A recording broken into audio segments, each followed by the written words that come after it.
And we're live. Hello. La, la, la. Good evening. Hello, all. Welcome Thursday night. No. Did you sleep till Thursday? Maybe you think you did. Sorry. Wednesday night, generational change. I'm Jen. I'm Peter, and I am definitely not thinking it's You Thursday. know what happened? This is what happened. So today was a very unusual Wednesday for me. I had 2 back-to-back appointments, which is normally more of my Thursday situation. And so it was, and I had a pickup at and Graham's pickup today was at 5, as it normally is on Thursday. So today, I'm sorry, it is Wednesday. I do know this in theory. Yes. Well, we're going to be talking about jobs, small business America, but let's not forget that being a parent is a full-time job. And it's exasperating. A lot of different. It's exasperating. I can't. Chris, great to see you. Thank you. I so don't like teenagers. I do not like teenagers. I didn't like teenagers. Like kids altogether. All right. Well, you know what though? Some kids I can deal with. Teenagers, they know everything, but yet their brains aren't fully developed. It's this very horrible combination. I didn't like teenagers when I was a teenager. I remember then thinking that we were idiots. Who's to say that? But I didn't like it with child number 1. I'm not particularly liking it with child number 2. And let's just say that it's like sometimes I feel like it's all I could do to like white knuckle it. Well, we all exasperating. Well, you're gonna own nothing and like it. So that's gonna be the topic of conversation. Okay. Well, that's how I feel. So that works. We are pleased to welcome back friend of the show, somebody who is from a part of the country that you know very well, Chicago, city of broad shoulders, as they say. And I have never heard that in my life. Never heard that expression? No. What is that from? That's an expression used to describe. And I lived there. You do know this. Well, I think that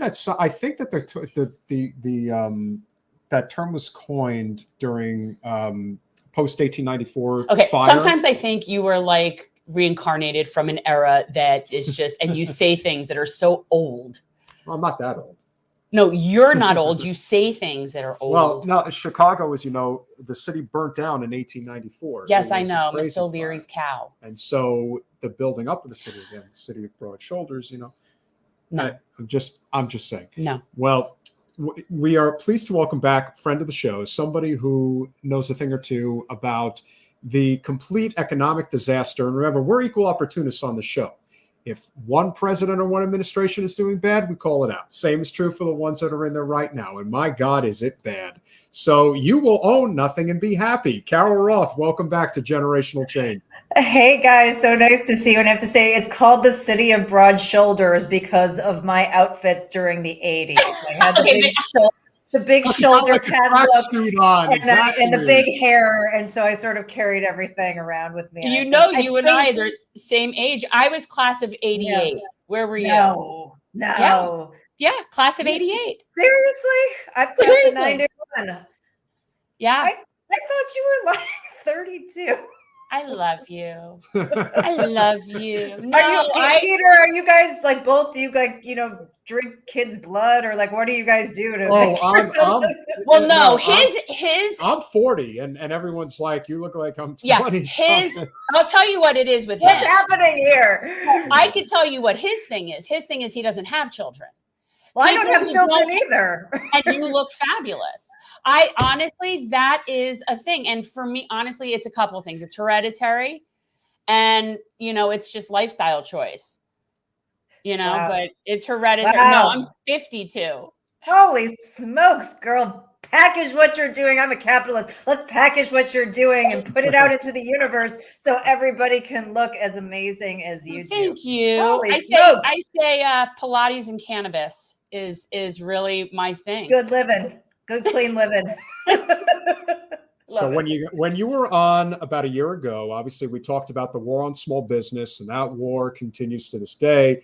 I had mentioned that I am a small business owner, and my business, unfortunately, was the victim in many instances of dealing with big business and monopolization and not being able to keep a foothold for all the different rules and things you got to deal with. But now we're living in a very tumultuous time where you could say what you want about what percentage is actually inflation based on overprinting of money, but I think more that has to do with our corporate greed problem that we have in this country.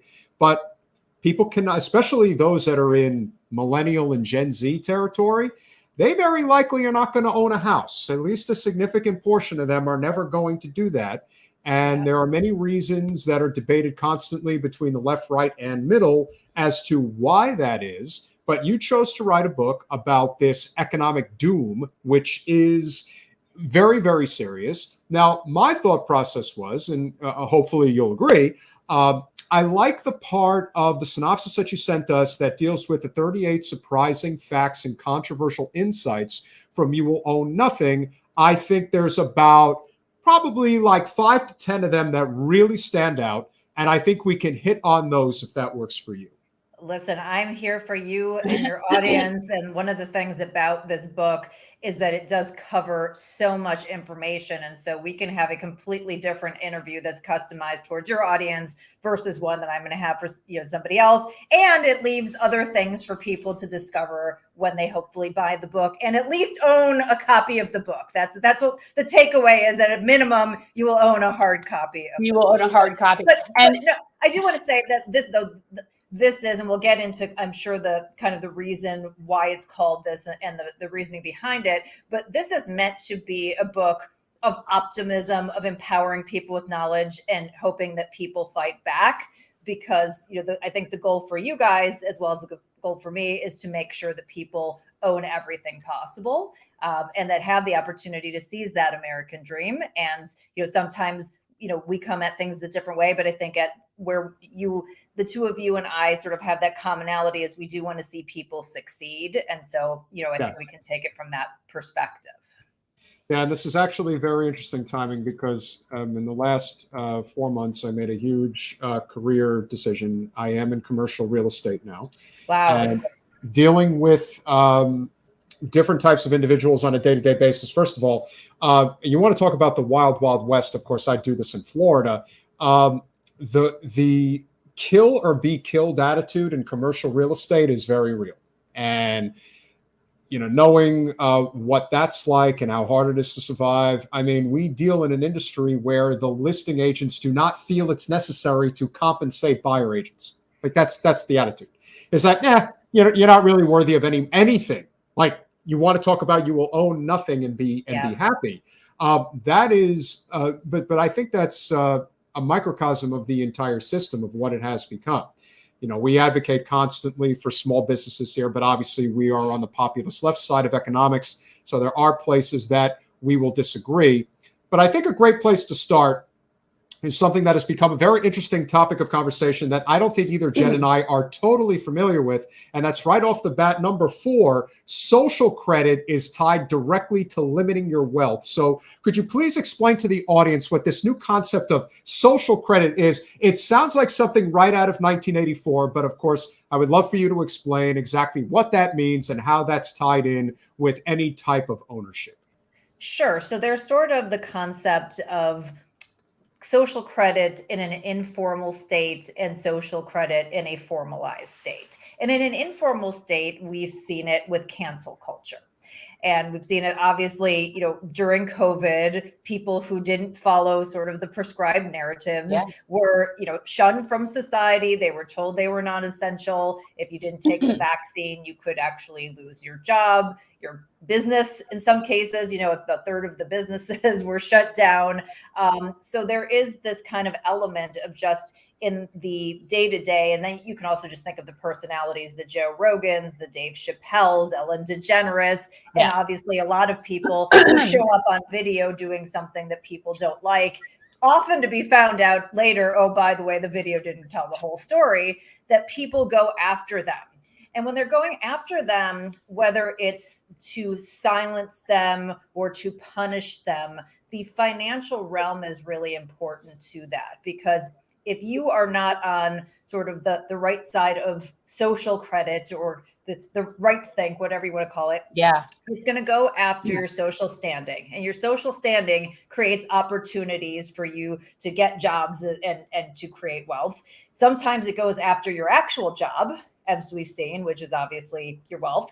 And in the cases of our businesses being shut down, or the Freedom Convoy truckers in Canada, sometimes it actually goes after your wealth and freezes it. So we've seen this in a very informal way. Although obviously, the government has been found to be colluding more with some of these entities. We saw the Twitter files. We saw some of the suppression of this person is aligned with the narrative and this person is not. And it takes us to a formalized social credit system, which is something that is happening right now in China. And I know it may sound like, oh, Carol, this isn't China. We don't live in a communist arena. We would never be like China. And like 5 or 10 years ago, I'd say, yeah, you're probably right.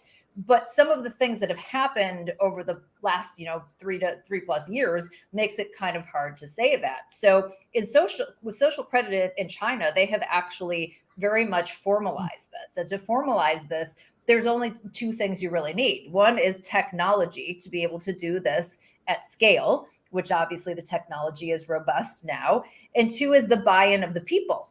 And we saw during COVID how willing people were to turn on neighbors, family members, anyone they didn't like on the internet, whatever, to jump in to protect their narrative. So we have kind of the makings of this.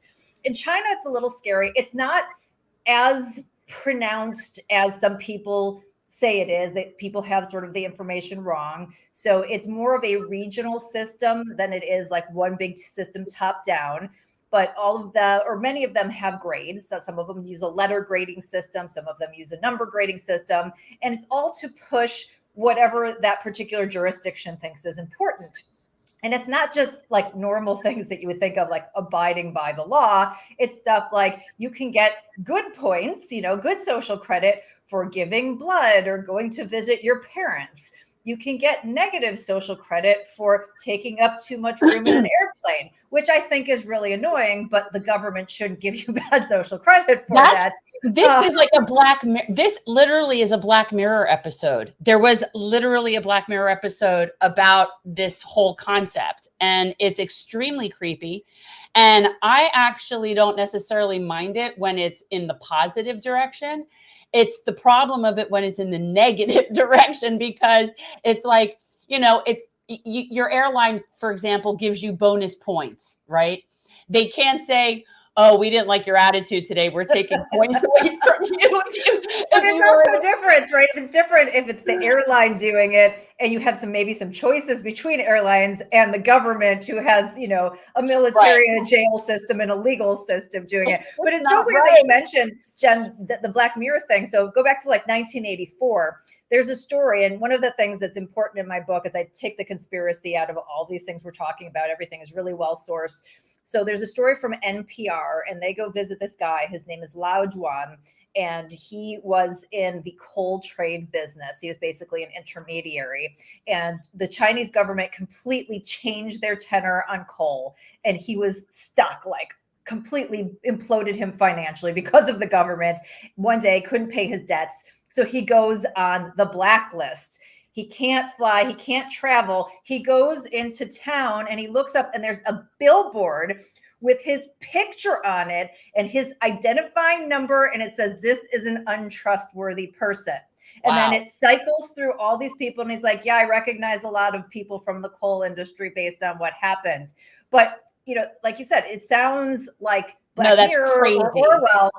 But the reality is, go over to Twitter, see a video of somebody doing something that, people find horrible, and they're calling their employer and they're doing the same kinds of things. So we're kind of like this far away from it.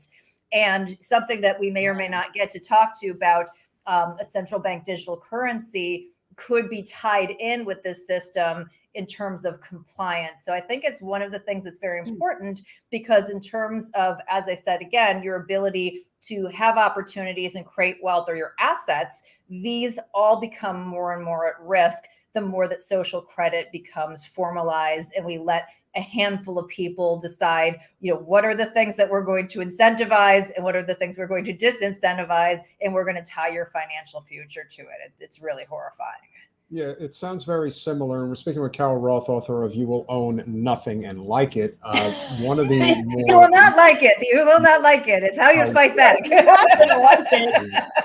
One of the things that I found very interesting, if you remember, I guess it's probably about 15, 16 years ago, maybe even a little longer. Could be almost 20 years ago when Tom Cruise pulled that stunt on the Oprah Winfrey Show. And everyone really at that point started questioning, what is this Church of Scientology? And what exactly do they mean by being a suppressive person?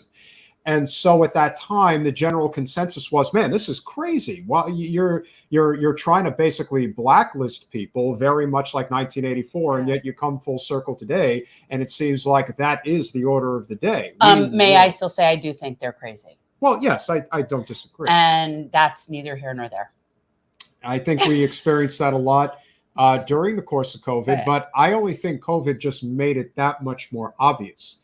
Yes. And one thing that I always like to say, and I think we're in agreement on this in general, is that I'm very much on the economic left. I am not on the, social justice left, if you will, from the standpoint of everybody's a bad person if they do not agree with this, that, and the other thing. You have to accept that there are different segments of the United States of America. There is a huge difference between Chicago, Illinois, and Springfield, Illinois. And that would be the simplest example that I can give. And the same is true for just about anywhere else you would go.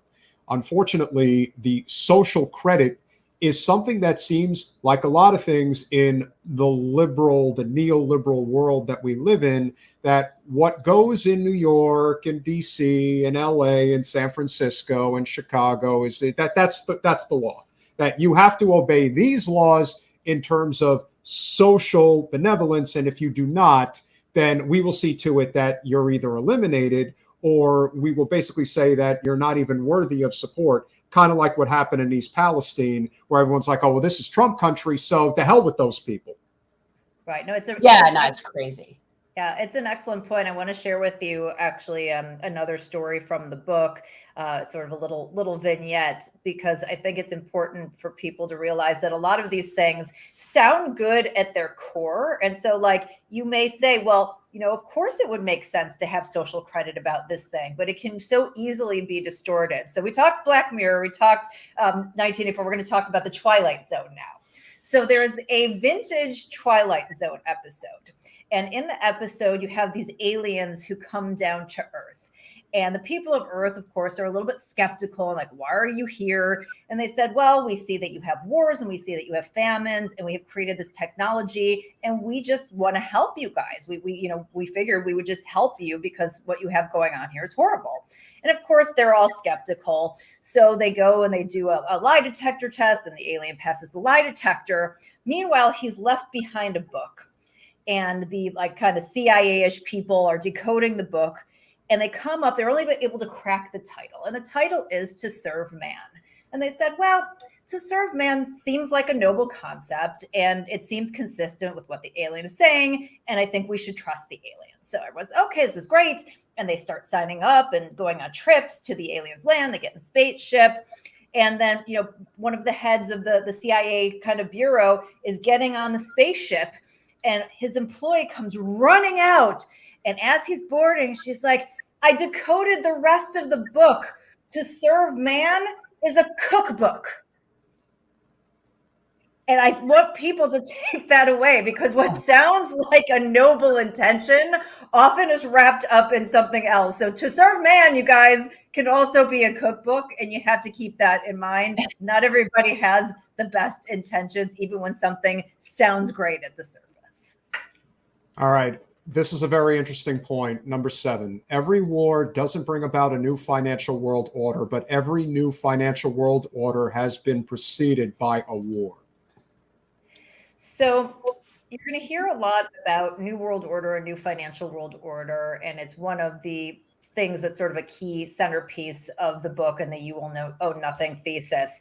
And first of all, that sounds in itself like a conspiracy theory.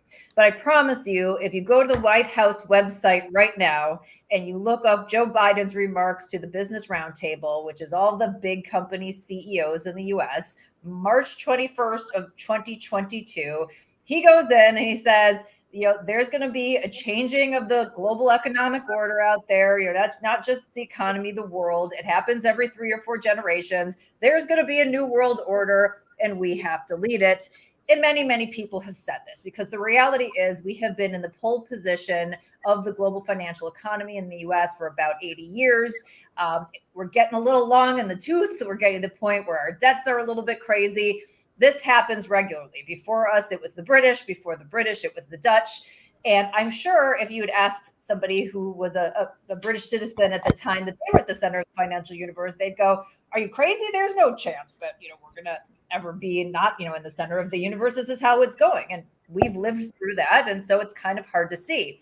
But the reality is these things shift. And going to what you mentioned, Peter, when we have these changes, these major changes in who is that kind of anchor for the global financial economy, and particularly with the world reserve currency, the change has always been preceded by war. That has been the catalyst for different nations to come together and to hammer out an agreement. And usually it's, some entity has risen to power and it's pretty obvious who it's going to be. With the Dutch, it was the case. With British, it was Britain or France, and the British kind of won out. We were waiting in the wings to then step into that position.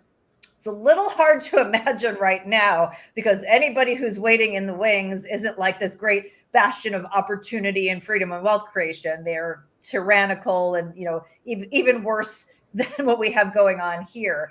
But I do think it's something that we need to be watching out for, whether it's Iran and Israel, whether it's China and Taiwan. There are a lot of tensions going on. Obviously, there's a situation going on in Ukraine right now, but doesn't seem like that's the big enough catalyst, but maybe it's a tipping point into something else. But there usually is a major shift that then says, okay, we're in a different position. And why you should care as somebody in the US is that it has created a situation where our country has been able, and our citizens have been able, to borrow very cheaply and invest at higher rates elsewhere, particularly around the globe. The US government has been able to expand with a very low cost of capital.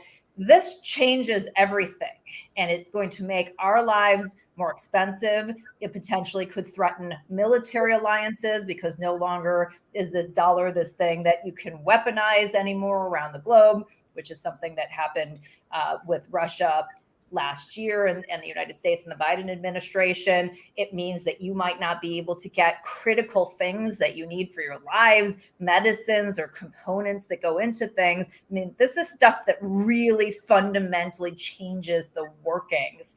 And so I thought that was an interesting takeaway as we're kind of looking for signposts, because this can take a long time. And even when a new financial world order comes to bear, there's chaos in that process.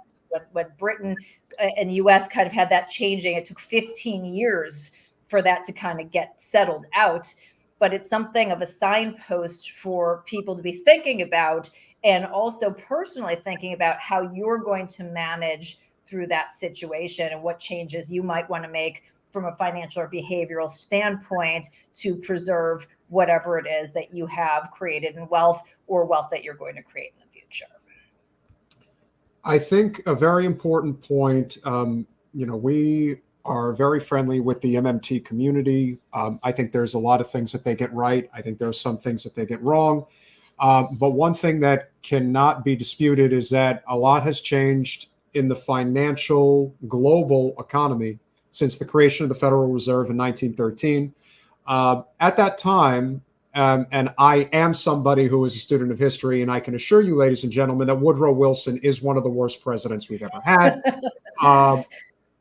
And that has nothing to do, and at the level of where people would point to the fact that the first film that was ever screened at the White House was Birth of a Nation. Yeah, that really sucks, but on the grand scheme of things, that's very low on the totem pole compared to things that he's done. So at the time of the creation of the Fed, the dollar was at a valuation that, according to your studies, is 97% weaker today than it was and when it was created. Now, what are you basing that on as we get to this point today? Yeah, so I mean, it's not weaker; it's debased. And let me explain debasement in the way that sort of a person who maybe doesn't have an economic background can understand. So we're going to go. We talked a little bit about the British financial empire and the Dutch. We're going to go all the way back to the Roman Empire, and the Roman Empire, which I think is very analogous. Maybe Peter's the student of history, so he could probably vouch better than any of us could. More U.S. history. No, I mean, listen, if the Roman Empire can fall, if Genghis Khan they can were fall, around a lot longer than we will be before we fall. That's what I think. Probably. Yes. Okay. So basically, they understood that stable money led to a stable society. And for about 300 years, they kept their money very stable. And they had a bunch of different coins. And instead of having like the fiat currency, they had the value of their coins actually made up in the coin. So they had a coin like this. It was called the denarius. It was a silver coin. And when they came out with it, it was 95% silver. Okay, so we can all understand this. This is 95% silver. So 300 years, everything's great. And then Emperor Nero comes around, right? And he's like, I got this under control. So he's going to go, give me your coins and I'm going to give you back new ones. So people would give their 95% silver coins. And what he would do is he would either siphon off a percentage of that silver and give you back a smaller coin, or he would replace it with some sort of a metal alloy. He'd keep the silver for himself for his spending and for his military spending in particular. And then you would get something back that was no longer 95% silver. It was 92, and then it was 87, and then it was 88. So your currency is literally worth less and less. Then this happened from emperor to emperor after, until the point the denarius had 0.5% silver. So you went from something that was worth 95% to 0.5%. And that's the same thing that the Federal Reserve, in conjunction with the government, has been doing with your dollar. That instead of your dollar measuring something and having a fixed value, it sort of has a decreasing value over time. And that's because, dollars aren't just these made up things. They are, but they are now. They're supposed to be a proxy for productivity, especially in a fiat currency system. They're supposed to be that unit of account. They're supposed to be fixed, because if we tried to tell time and there was 60 minutes an hour one day and 45 in an hour the next, it would be really hard to do that. So they screwed that up. It's supposed to be a medium of exchange. But again, I give you this dollar and then you go a couple years later to use that dollar to buy something else, and you can't buy the same thing, and a store of value. And they have completely screwed that up over time by printing more money to do things like, finance extra spending and all the COVID nonsense that we saw over the last couple of years, and expand the government and do these things in a way that was not tied to your productivity. And the way we saw this most recently that I think everyone can appreciate was with the stimulus checks. When the stimulus checks came out, and everybody, and by the way, this was under both presidents. You wanted your Donnie dollars or your Biden bucks. It doesn't matter, which president. No. I like a little play. I like a little play on words there. I have to say, that's pretty good. Thank you. Thanks. Yeah. So, you got your $1,000 or your $1,200. And if you listen to people like me, we went, no, don't do that, because that $1,000 you get today, you're going to end up spending $6,000 a year for the rest of your life because of the inflation that it's going to cause. And that's because, again, there was no increase in productivity for that amount of direct stimulus. And that's what ended up happening. And now we've had this crazy rampant inflation. And I think that sometimes people are like, well, Carol, it's weird because they've been printing money and doing these other things before. Why wasn't there inflation before?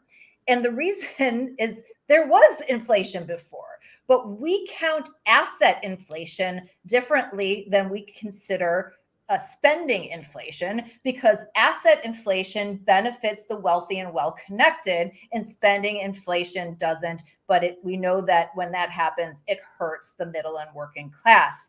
And so we had, during this period of like crazy Fed policy over the last 15 years, assets just exploding in value. But again, it wasn't like a real value. It was because of the inflated money. There was no extra demand or anything that was pushing it up. It was just more dollars chasing these assets. So home prices went up and 401ks went up. And if you are already wealthy and well connected, you freaking love that. But if you're a saver, if you're a retiree, if you're a millennial just starting out, like that's completely not fair. And the Fed and the government, by doing this, have transferred trillions of dollars of wealth from Main Street, from the average American to Wall Street and the well-connected. And it's so critical that people understand that, because as we talk about these things that sometimes get blamed in other areas, this is like the other things people talk about as drivers are like peanuts. This is the most historic multi-trillion-dollar transfer of wealth that has ever occurred in history, period. And it was done based on monetary and fiscal policy. And so it's important, as we move forward, we try to right the ship for people to understand these things, which, by the way, are real complicated and opaque on purpose, because they don't want you to understand it. They want you to be focused on something else. But this is really a core piece of how you've been screwed over. And if you go and you look at the connections between the Fed chairs and the Treasury, the people who are in charge of the Treasury, these are all elite people who go to the same schools, who are connected to the same Wall Street firms, who get jobs in these areas and then come back and go back to the same schools and go back to the same Wall Street firms and are rewarded handsomely. And so this is something that everybody needs to understand, because if you want to own things, we have to turn this around. Yeah, it's funny because tomorrow night we're doing we have our Gen Z report, and it's the Gen Z kids. I'm not on it, and they talk about it. And the episode tomorrow is about Gen Z and employment and the stuff that they're dealing with, and even being able to earn a living. Yeah. The concept of buying things is, for most of these kids, most of them envision being other than renters. I don't think that that's something that it's, how are you even going to be able to afford rent? Yeah, it's one of the big misfires. I mean, listen, I love Bernie, and I always will, because I think he brought the populist left voice in areas that desperately were needed, especially on healthcare and especially on economics. But where I thought he really missed big time was when it came to arguing for tuition-free public college. Not that I'm not for that, but he really needed to be leading with tuition-free trade schools, the ability to learn a craft and to be able to be your own boss, if you will. I think that so many people in today's economy are very much reliant on an hourly wage that very often is putrid. This is intentional. They want us to be cogs. If you don't, that's the truth. They want cogs.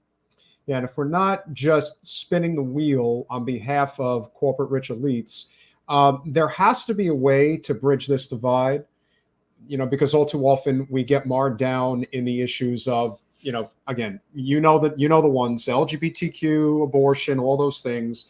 If we're not talking about why you can't afford to put food on the table, then it is a distraction. Doesn't mean it's not important, but in the grand scheme of things, it is being put at the forefront so that you don't actually deal with the realities of who's screwing you. Amen. I am grateful that over the course of the COVID nightmare, that there were many videos that were put out about sponsored by Pfizer, and enough people, I think, are starting to understand that when we argue for universal health care, we're not arguing for the government to take over health care. We're arguing to get rid of the for-profit middlemen like Pfizer that are in between us and our doctors. And there are a lot of people who are getting that now.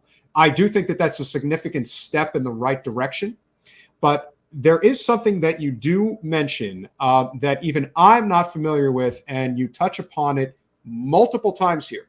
So what is CBDC and what is ESG? Oh, Lord. I feel like this is a Sesame Street episode. Okay, boys and girls. Everybody today we're going to talk about... Okay, so I'm going to start with CBDC because I actually think it's just slightly more frightening. They're both pretty frightening. CBDC is a central bank digital currency. And we've been I talking figured about central banks. we've been talking about the Federal Reserve and all of the awful things they've done and how they've been a huge enabler of the wealth transfer away from the younger generations and the average Americans to the wealthy and well-connected. Well, wouldn't you like to give them more control over your money? Yes, absolutely not, boys and girls.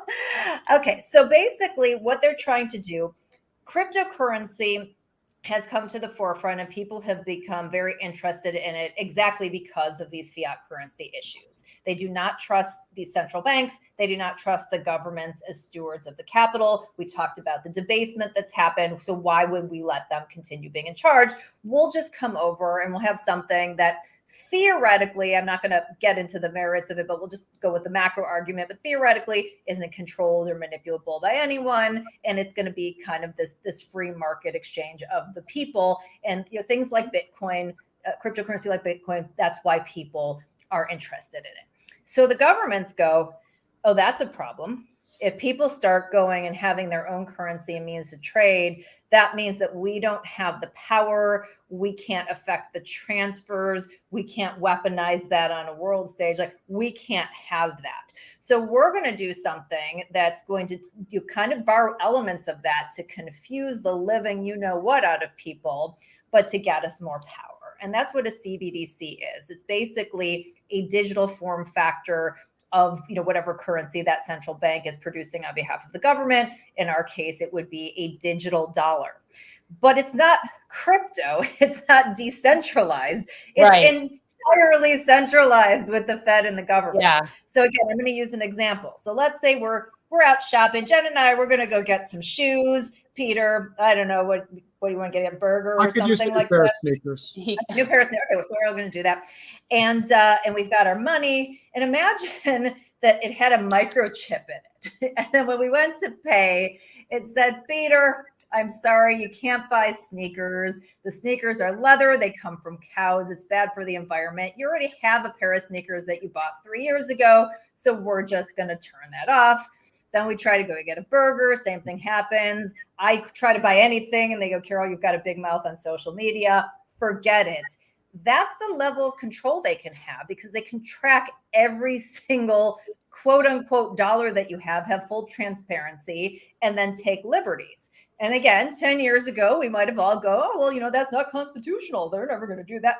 That's been thrown out the window, guys. I think we can all agree with that. So now you're giving the Fed and the government power. And what's going to happen? They're going to go, oh, hey, there's inflation. We can control inflation. We've got central bank digital currency. If you buy into our currency, we'll control inflation. You know how they control inflation? They turn off your ability to buy things. They literally just shut it down. If you can't spend, inflation goes down. Or they're going to promise UBI and they're going to say, hey, if you sign up for this, we'll give you a universal basic income. Or they're going to do what they did during COVID. They're going to do, that stimulus kind of thing. Hey, Peter and Jen, I'll give you 10 digital dollars for every dollar you turn in. And somebody along the way, not you two, because we've spent enough time together, but somebody else is going to go, $10? That's amazing. Oh, wait, you can make me a millionaire? Okay, great. Not understanding the things that we've been talking about and how that just basically cuts down the purchasing price. And so they're going to try to sneak in this way to get people to buy into the system so that they can get more control. This will be the absolute death of any freedom, any agency, any economic opportunity, any wealth creation. It is, the implications are so frightening. And this is something that is not, again, not a conspiracy theory. The New York Fed tested this with 12 major financial services companies. The G7 put out principles around retail facing central bank digital currencies. Like, these are not the kinds of things that you do if it's not something that's in serious consideration. Now, I will say in China, they've done this. They had a bunch of people open up wallets. There's like the equivalent of, on average, 50 cents or something in each one of them. And the commentators over there have said they're going to have to force this on their people. And again, they're going to try to bribe us. They're going to try to trick us into doing it. But if that's not the case, then they will try to force it upon us. So everybody needs to be paying attention. When they try to stick this in a bill for Congress, you have to say no. And you also have to be protecting yourself that if it does go through, what are different ways that if I want to go buy something, how am I going to barter or, work throughout the system? Because, I may say something that goes against, whoever it is who's in charge that day, and I might not be able to live like we would expect to live as an American. That's horrifying. So we're talking about basically you're not even owning your own currency. So even when it's your currency, you're still not in control of your own currency. Right. So if you earn money and you decide to keep it in a form factor of dollars, which, as we've said, isn't the best store of value because it's been depreciated and debased over time in the US, and it doesn't buy what it used to on a relative basis, has been considered generally safe. You not need to put that into something else, because those dollars you might not have the free access to anymore. That's pretty scary.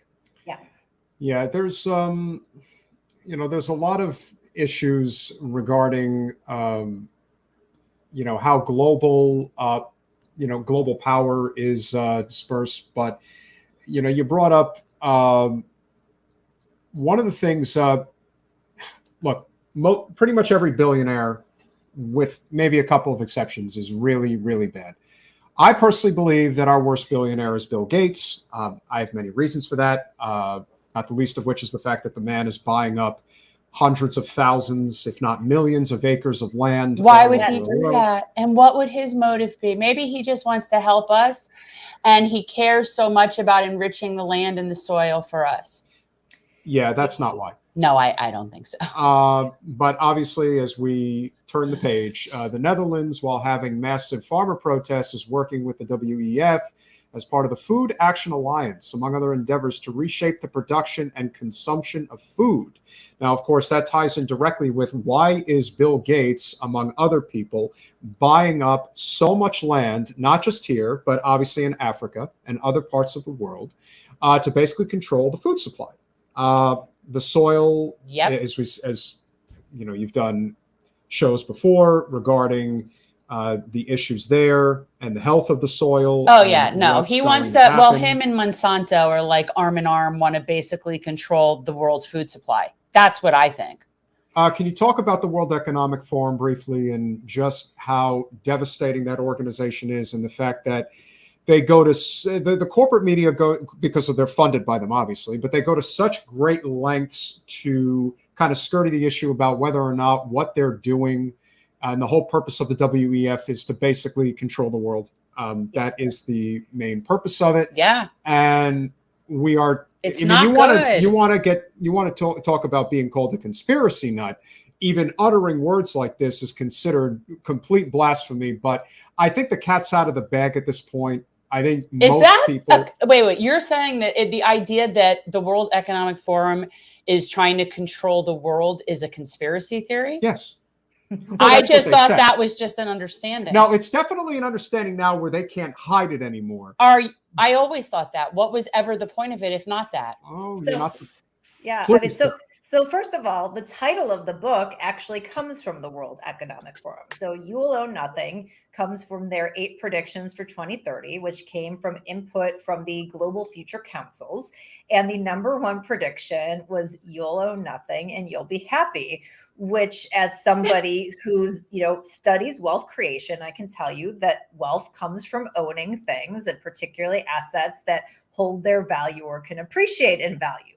So you have this organization which is littered with the elite of the elite, the political elite, the business elite, anybody else who's influential is part of this non-governmental organization that's run by a guy who literally looks like he was cast as a Bond villain. Like, you couldn't even make this up as you've tried, Klaus Schwab. And he has been trying since 1971 to get this idea of stakeholder capitalism and stakeholders kind of put out into the world. And he has, I give the guy credit for persistence. He's been repackaging it and redoing it over and over again. Now, I think that what happened with the WEF, because I'm going to just say I was a WEF useful idiot for a hot minute as well, is that they get all of these people and they invite them to fancy events. I was invited when I first started on the internet doing some like Twitter, blogging influencer stuff to come see an event in New York. And it was pretty normal. And there were, people who had best-selling books talking about concepts. And you're like, oh, okay, that sounds great. But at its core, if you hear the word reshaping, transforming, reimagining, like anything that's working just fine that they're trying to somehow completely change, it's got this group in the middle. And when you talk about it not being a conspiracy theory, Peter, it's not. I mean, the video that I talked about is not only out there in the open, but there are multiple videos that have the same kinds of things and articles that you can kind of trace the same ideas, just repackaged. And, you've got all of these really big people who are there. And I don't think they're all there for nefarious reasons. I really think that a lot of them just see it as opportunities to connect with other high-level people and to be seen as important and to be seen as thought leaders. And then they become the useful idiots, the one who are going to serve man, right? And they take these ideas back into the corporate world and into the governments. There is a very famous video with the WEF that's with Klaus Schwab. He was at Harvard's Kennedy School of Government talking about how he penetrates the cabinets and about all the people that he knows that have been associated with the World Economic Forum and shaped as part of their Young Global Leaders program that are in these places. And so they're doing everything they can to take these ideas, which are in many cases nuttier than a jar of peanut butter, and frankly, in many cases, nefarious and destructive, and find these people to carry them back, often not realizing what they're doing. And again, when you say conspiracy, like if their name just popped up a couple times, you would be like, eh. But when I was doing my research, like anything that we're talking about here, like the same names just popped up over and over again. And it's the WEF, and it's the United Nations, and it's BlackRock, the largest asset manager in the world. Like at some point, it's no longer a coincidence. Like I believe in coincidences. I'll give you like a little bit of generosity, but like when it happens over and over again, that's not a coincidence, and it's not a conspiracy either. And so that's why this is so dangerous, because these are the people, and this is really the thesis of the book, that in some ways they're kind of moving us towards a new world order, but at a minimum, they just see that it's happening naturally. Like we can't, this is a historical style. They're like Peter, they study history, they know it's happening. So they're like, okay, well, we could just like hope this works out for us. Or we could like try to control this and make sure that us and our buddies come up on top and that we own everything and screw everybody else. They'll just own nothing. Or maybe we'll get them to buy into it. That Peter keeps quoting the you will be happy part of this. They need you to believe that you're going to be happy owning nothing. And throughout history, anybody who's owned nothing has been unfree and very, very miserable if they happen to live. So this is one of the big reasons why. Technology is our greatest asset, and it's our greatest detriment at the same time, because people have become cognitively dependent on their technology. Oh, people are so stupid now. Which, by the way, they don't own and is rented to them or licensed to them as a subscription or a service, training them for non-ownership and letting the big companies collect rents in the process. You also notice that, being involved in the political world, everyone thinks that everyone's paying attention and I got 1,000 likes on this story. But what you eventually discover after just being in it for a little while is that it's the same people. It's the same people in the same regions and doing the same nonsense, and nothing is ever, you're not able to get outside that bubble. And so when you do things like run for Congress, for example, and you go out and meet people in the real world, they don't know about any of this stuff. Frankly, they don't really have the time to even focus on it. Paying bills, keeping your head above water, those things come as a top priority, even though I think most people would like to be informed about these things. And then, of course, we have the problem of being on teams, the red team versus the blue team, the liberals versus the conservatives. In the grand scheme of things, it means almost nothing. Right. It really doesn't. It's one of the reasons why I wanted to empower people with this knowledge, because, again, a lot of it, they can't wrap their head around it because it's super difficult to understand what's happening here and to connect the dots without sounding like a crazy person. And frankly, a lot of the people who surfaced some of this are crazy. So I think it's important to have discussions that are well sourced, that are based in, facts and logic, to let people get empowered. And there's so much going on here. We didn't even, so this is exactly what happens. Like, there's so much being thrown at us from every direction. We didn't even address the fact that now like 2% of the land in the United States is owned by 100 people. And yes, you have these same cast of characters that are buying up food. The government's taking farmland out of commission. Small farmers cannot afford farms anymore. They're selling them to corporations because they're asset rich but cash poor. All of these issues, if you control the food supply, you control the people. And so the fact that you've got the WEF in the Netherlands doing this, and they are one of the huge agriculture centers in Europe, you have this happening here. And by the way, guys, it's not just food, but it's also water. And one of the stories, I'll leave you a little something, but there's a very unique entity who decided to get very involved in buying up some land for the water rights. So I'll leave that as a little bit of a, like, oh my God, I can't believe this. But this is what's happening. And the Wall Street folks are looking to financialize water and move it to, quote unquote, its highest and best use, which is what they decide that happens to be. And so again, these are all things that we really need. I know we've got a lot going on. We're trying to put food on the table, but we have to be paying attention because this is the core of being able to live and to have freedom. And that in and of itself is just another thing that completely blows my mind. We have a lot to do. You know what? It's capitalism over imploding in itself to the point where it is only able to benefit a handful of people because it has eaten itself. The idea of privatizing and owning water is not new for us in Florida. We have all of the springs up in northern part of the state that have been a huge source of, there's been so many policy issues and legislative problems and lawsuits and so many things regarding ownership of the water. And it isn't just Nestle, but that is one of the bigger problems is Nestle. We give them our water and they sell it back to us essentially. This has been happening for a really long time here. And I know but when I see people like Bill Gates and them doing that, it is no doubt to me, it's like the movie The Lorax, not the book, the movie where he owns the air and he sells it back to them because he had gotten rid of all the trees. This is kind of what's happening with our other it's not with air, but that's obviously extreme. This is everything. It's our technology. It's our housing. It's our food, whatever. They want to take everything in your life and rent it back to you. That's the thing. You will own nothing. But it's not the government. It's the corporations working through the government to get it done. Right. I would say it's the elite circle. So it's the kind of government fed big business elite that's all kind of coming together with these bad actors. So it's not a good situation. No, I mean, look, it's like whether it's at the local level, the city level, the state level, or at the federal level, most of these problems that we have, they're easily correctable.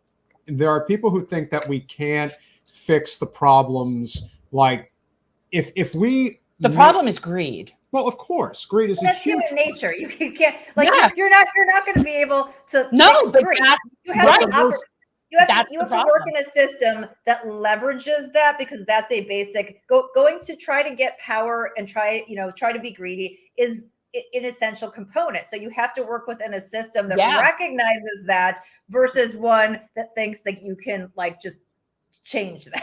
Well, that's why you can't let it run amok. That's why it's like the capitalism needs to be somewhat constrained by different things so as to not be in the hands of a few people. At the point of where it is right now, it needs to be heavily constrained. And the best examples are the countries in the world that utilize the hybrid system. You can't succeed with capitalism unless there is socialism, and vice versa. The people who are saying, let's just go to a socialist system, the human spirit will not permit to basically be capped, to basically be told you can only have this, you can only have that. And take it even further. I mean, we know people on the left that want communism, and I can't, I mean, look, it is what it is. There are people who want to just basically live in a world where you're told what job you can have. But we think certain things might not be best as for-profit industries. 100%. And so so this is where I think, and obviously it's super complex. Yeah. The realities of the greed and the power are also pervasive in the government system. And so I would offer up that if the government didn't have the power to tip the scales and to create these issues, then you wouldn't have the ability for the cronies to benefit from them, and there would just be the natural merit-based free market capitalism. So I think there are certain things we're going to agree on. Obviously, like water should not be financialized. It's infrastructure. That's a basic thing the government should do. Sure. But that's, I think that's like not necessarily what I would consider to be socialism. I think that's, kind of part of the it's infrastructure. It's how should we have collective resources? That's what we're talking about. It's how to collectively use resources. And for anyone that wants to participate in society, that's just how it works. Otherwise, you could go have an island, go have Survivor, go be really off grid. You don't have to participate in libraries and roads and hospitals and schools. You could go off somewhere, go off grid. They have people in Appalachia that just live off grid. But the rest of us who want infrastructure do want those things. Yeah. And I think the important thing for this discussion too is to realize that in many cases, many of these technology companies have become infrastructure. Your smartphone has replaced your actual telephone. Oh, yeah. There are only 2 companies that control 99% of the mobile operating systems. Like, that's not capitalism. Like, there is no free choice. There is no other thing. Monopoly. So we have to treat that as infrastructure. And I think this is where, I think folks like me and folks like you guys, with just a language change or like a fundamental understanding of the concepts and not getting so hung up about the labels, probably are really close together on coming up with the solutions. Yeah, well, we definitely agree with the big corporations eating up all other opportunities for other people to come in, and that is totally being subsidized. It's the big, it's corporatism. Yes, cronyism. Yes, it is not capitalism. And as you guys know, we talked about this in my last book, right? So this was like a whole thing. So there's a reason why, if you look at the odyssey that was the 2015-2016 presidential election, there were the crowds that Bernie got, there were the crowds that Trump got, and that's all that mattered. If you looked at any other candidate that ran, whether it was then, whether it was in 2020, it's the same thing. No one is there. And yet, whenever Trump would acknowledge that Bernie's really smart on trade, he totally gets his trade. And it's like, they were on the same page with that. When they were talking about the real core economic issues of the day, because Bernie ran 2 different campaigns, 2016 and 2020 were 2 different races. His 2016 campaign was absolutely spectacular. What he was not willing to go where he needed to go regarding the rigging of the primary. And ultimately in 2020, he decided, I got to get along with the normie Dems and cave to their nonsense, like with Russia. Instead of just trusting his gut and saying, you know what, it worked for me in 2016. Everybody knows me now. I'm going to run on these issues. I'm not going to spend my entire effing campaign bashing Trump because that doesn't work. You got to focus on the things that most people are acknowledging. Everyone is wondering, how the hell is Donald Trump so popular? How is it that he's going to win again? Yeah. How is it that he doesn't really care about these things? It's like, you know what? He's going to win again. Whether he cares or not, he is one of the only people saying, the game is rigged. You're totally screwed. And it's like, yeah, we know it. Why isn't anybody else saying this? Why is everybody else saying you're nuts? No, we're not nuts at all. But like you said, you're going to have him again, people. You have more people in this country that hate the corrupt DC government bubble than they do somebody like Donald Trump. They're sick of, you know what it is also? The elitism. Yeah. Exactly. It's suffocating. And the left, and when I say left, I mean our partisan left, not the actual left. Right. They come off as so unbelievably sanctimonious. And it's just, it is a real turnoff to people. And I'm noticing a huge amount of people that are not necessarily registering as Republican, but definitely not registering as Democrat. So we see a huge increase here. Our Democratic clubs are out registering voters. And yet the majority of voters that they're registering aren't registering as Democrats. And it's like that because you're elitist and sanctimonious and people find it suffocating. And by the way, the mainstream media, or we like to call them the corporate press, I think Michael Yeah. Malice is the one who coined that phrase, Mhm. are doing no favors because they will not hold anybody accountable. They also act like, the elitist and we're better than everybody and whatnot. And frankly, half the time they just make crap up that's like easily provable. Go, no, that's not at all what happened. Like, why are you not doing your job?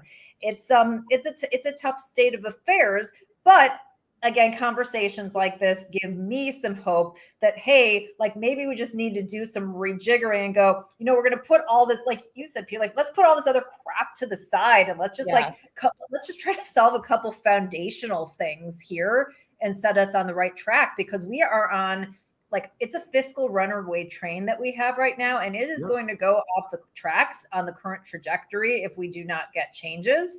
And based on all the things that we've been talking about and other things that I cover in the book, from an individual standpoint, the middle and the working class are just going to continue to get crushed, eviscerated, and go away. And barbelling of a population is a thing. Like we've seen that in many countries, particularly late stages, of countries that are wealthy that are moving in the other direction, where you have this, elite class, and then you have a bunch of poor people and there's nobody in the middle. And that's not America. That's not the American dream. And that's not what we want to preserve. I mean, I take this very personally. I came from a blue collar family. My grandparents and great grandparents escaped religious persecution, came here with nothing. And, in a couple of generations, I was able to seize that American dream in a way that they would have never, even my dad wouldn't have been able to believe. Yet I see that opportunity slipping away for people who are just, 10 or 20 years younger. And that's just not okay. There's no other alternative. If we don't fix this, there is no other place that's up and coming that is going to step into this, that is going to be a good outcome. And one of the and we can close on this note, when you talk about probably the two most recognizable issues on the political left, the environment and healthcare, there is a huge disconnect when you get to the nuance of what the difference is between a full-on government takeover versus making it so that it's applicable to basically everybody. And so on the healthcare side, for example, removing the for-profit middlemen in between us and our doctors is how you get to a single-payer universal healthcare system. The problem is that there are people who truly believe that you can put a cap on how much, let's say, a doctor is capable of making. As far as I'm concerned, if a doctor has a Rolodex that's 3 months backlog deep and they can make $1 million a year, that's on them. If they are providing a trade and a service that is worthy of that kind of income, then that's entirely up to them. Cigna, Aetna, United, Blue Cross, and of course, when it comes to mega corporations like Pfizer, Moderna, and the like, they have no reason to exist. They just don't. And we subsidize them. That's the most infuriating thing to me about big pharma, is that we pay for the research and then they charge us back and rape us on the back end. Because we pay for it twice. Because they bought the government. Right. No, that is where it's hand in glove. Correct. And then on the side of the environment, they tout the Green New Deal, but at the end of the day, what is the ultimate goal here? The goal is to get off of coal and natural gas. And if you want to be able to do that, you have to be able to incorporate major infrastructural property that can give you energy without it having a carbon footprint. And of course, what's the energy source that can do that? Nuclear power. So when we hear people say, no, we can't do nuclear because there's been Chernobyl or God knows what, it's like, well, then you don't actually care about getting off of the real energy sources that are killing this planet. So if the goal here is to make that change, then having that meeting of the minds nuance and compromise is very important. But that's why we've got to get away. Yeah, so that's what I was going to say. So I don't actually believe that fossil fuels are bad or killing the planet, but I do believe that nuclear is better and that we need to have a mix going on, and that, it's going to take a long time because, by the way, our planet isn't just us, it's all the emerging countries. And to think that they're not going to, go through and be able to use this and do whatever they need to do, we can do it more cleanly here than they are going to do it. And that would be, whatever. And you know what? That would be a much better argument because of this constant, we're not going to be able to live on the planet in 10 years. What I would say, and which is indisputable, is that because of the excessive use of fossil fuels, especially in parts of the country that do not have either major population centers or very strong financial infrastructure, or even politicians that are not bought by the corporate special interests, is contaminated water supply. Something as simple as that would be an example of one of the main reasons to get onto clean energy sources is that you don't have to worry about the water that you're drinking. Well, okay, but you do have to worry about other. So this is where I think the nuance happens. Is yes, you're focused on that thing, but windmills, you've got them killing birds, and you've got some of these solar panels where you're mining for dangerous chemicals that we've done whole episodes about that whole thing. Right. Yeah. So I'm not in it, but I'm just saying. So I think there's the nuance. I think that, like you're saying, that the point is that everybody's gone to such extremes. If we just say, hey, like, why don't we just start with a mix and try some different things and at least like move in a direction that we could all feel good about. But again, they don't want us to do that, because the more that we're angry at each other, the more that they can extract fees. And that's what this is all about. We're a small but mighty channel, but we intend to have these types of conversations. It's why we have productive conversations with people like yourself, people like Tim Pool and the like, that, do not see eye to eye with the people on the left that we're very friendly with, whether it's somebody like Vosh or, yes, even somebody like Cenk Uygur. At the end of the day, these conversations must happen. There's always the financial incentive of chaos, if you will, because that's what sells in independent media. But for us, it is about the mission, and the mission is transforming politics into service. I believe that your mission is very similar.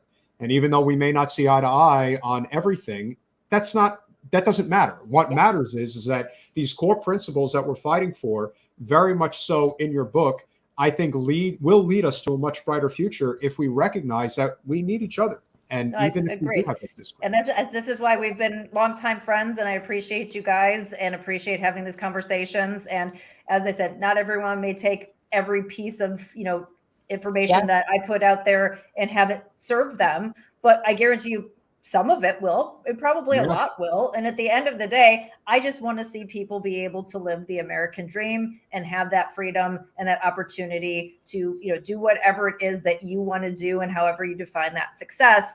And that's going away for all of us. It's not just, one of us or some of us, it's all of us. And we have to preserve it because there isn't an alternative. So I appreciate you guys. I hope people will go and say, buy the hard copy of something.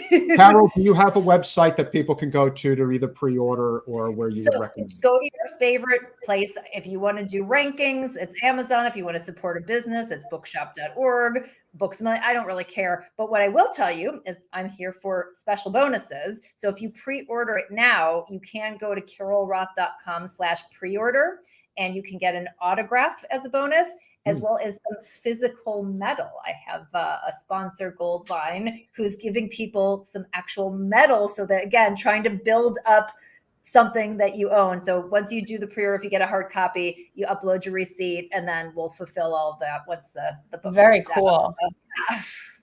It's very cool. Thank you so much. Thank you for coming on. You really, you do it well. Guys, if you have the opportunity, make sure you get a copy of You Will Own Nothing, Your War with a New Financial World Order and How to Fight Back by our friend Carol Roth. Coming out in July.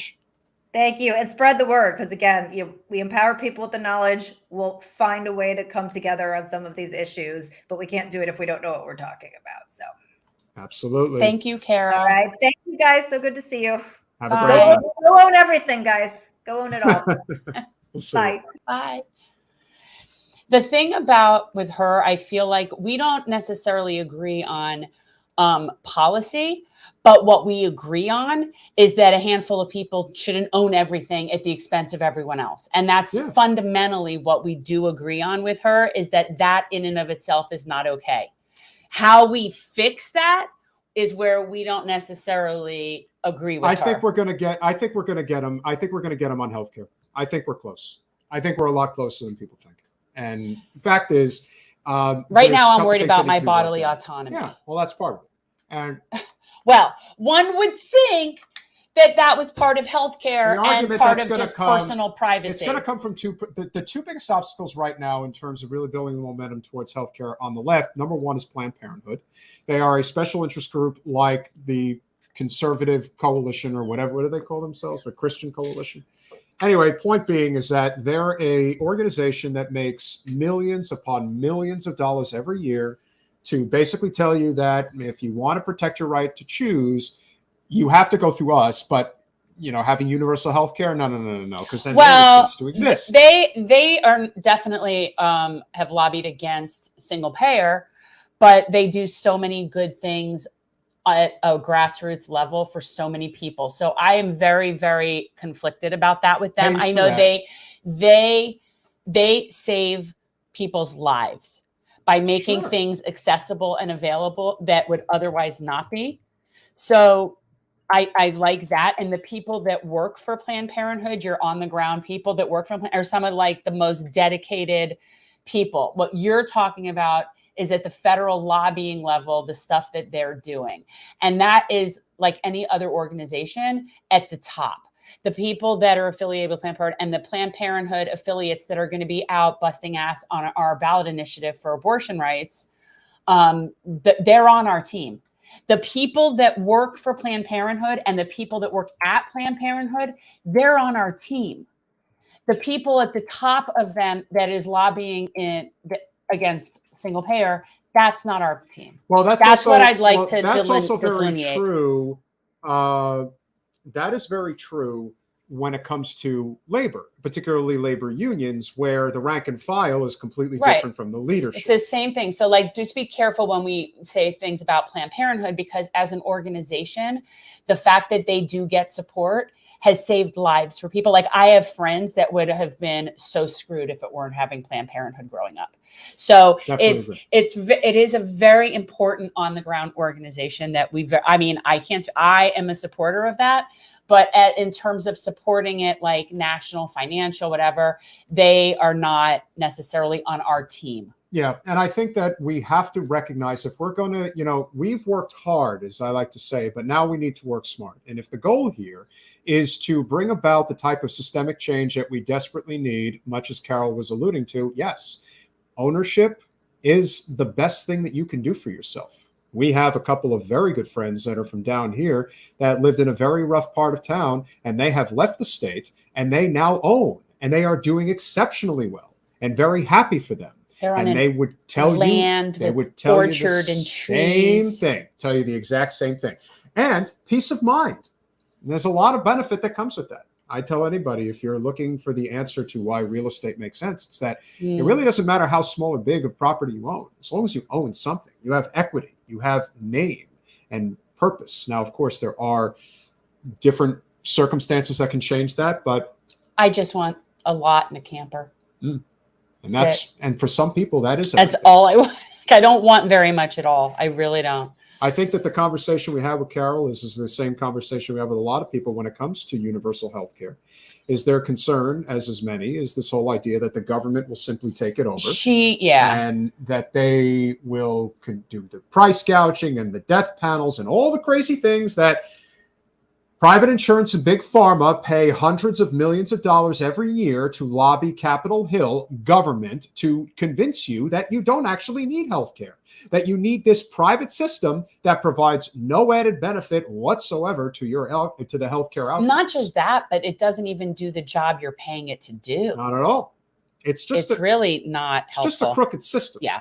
But we have proof all over the world that these systems work. Now, is the best example to be given, Cuba, for example, or China, even though they have universal health care? No. But there are plenty of other examples of countries that have universal health care, that have a free market system, and they do just fine. In fact, they do exceptionally fine.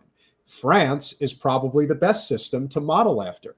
You could even make the argument that despite all of the problems it's been dealing with, that the NHS in the UK is still eons better than what we have here in the States. I'd say pretty much anywhere in the European Union. And I say that because I've said it before. I have a friend that I grew up with who lived in Spain and had both birthed, I think, 2 of her children there and one here or one there and two here. And the entire process from start to finish in terms of having a baby, medically and emotionally, like how it's treated afterwards, all of that. It was so much better for her there. And it wasn't having to do with high-end stuff. In fact, her room, there wasn't a room. Like when you were in the maternity ward there, it was like a kind of a common room with multiple people, which nobody here would dare have. And yet she got better care overall taken of her in the whole long term of everything. It just wasn't like the fancy, it just didn't appear as it was, but yet she got better care there. My father took a trip to Switzerland years ago, and he was, unfortunately, the big difference between Germany and France is that Germany does teach English as a second language. France does not. And so where he got injured, he ended up in a hospital where it was French speaking, and there was a big communication barrier. They eventually were able to bring in a German doctor that was able to communicate with him. So that helped a lot. But my father was in the hospital for 3 weeks. Could you imagine what a hospital stay in the United States would cost 3 weeks? Oh, hundreds of thousands of dollars, money you can't even begin to comprehend. But because this happened in Switzerland, it cost him nothing, because the system is designed to benefit you, not screw you, which is what we have here. And so overwhelmingly, maybe that is the long... And they pay more taxes, by the way. They do. But their taxes are actually beneficial. Yeah. Our taxes are not. Well, that's like in Scandinavia. Like the Finnish people pay very high taxes, but they have a really high quality of life. They have very good economics. So very low unemployment, they don't have a minimum wage. They don't need a minimum wage. They have the highest standard of living in terms of happiness index. They do. And also very strong labor unions. That's why they don't need a minimum wage. They don't.